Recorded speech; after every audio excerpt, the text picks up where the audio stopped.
Дебелината и нездравата исхрана се голем проблем за најмладите, вели доктор Драгица Зенделовска, нутриционист. Последните податоци од Институтот за јавно здравје покажуваат дека 43% од 5 одделенците и 11 од децата во градинка имаат зголемена тежина.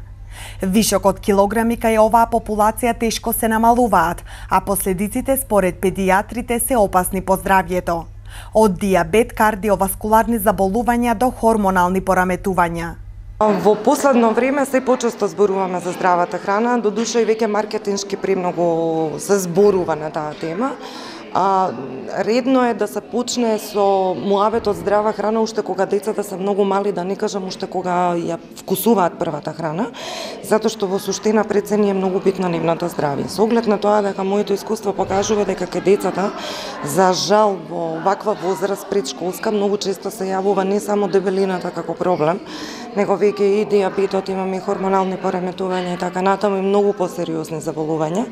Во таков случај и како треба да зборуваме за здравата храна, пред се не само на децата, туку и на родителите. Доктор Драгица Зенделовска вели дека ова е еден од мотивите за почнување на кампањата за здрав живот, Зелен караван. Според нејзе, здравите навики почнуваат од мали нозе, а доколку не се почитуваат, последиците можат да бидат сериозни. Целта на Зелениот караван е сушност да се направат мини презентации за најмалите. Тоа се децата од градинките, скоро од поголемите градови во Република Македонија, се со цел да се придоближиме до нив и да објасниме на наједноставен можен начин што значи тоа здрава храна. Зелениот караван започна минатата недела и ќе трае до крајот на месец мај или почетокот на јуни. Планирано е да се посетат 22 градинки во државата, со цел децата да знаат што е здрава храна за да бидат здрави.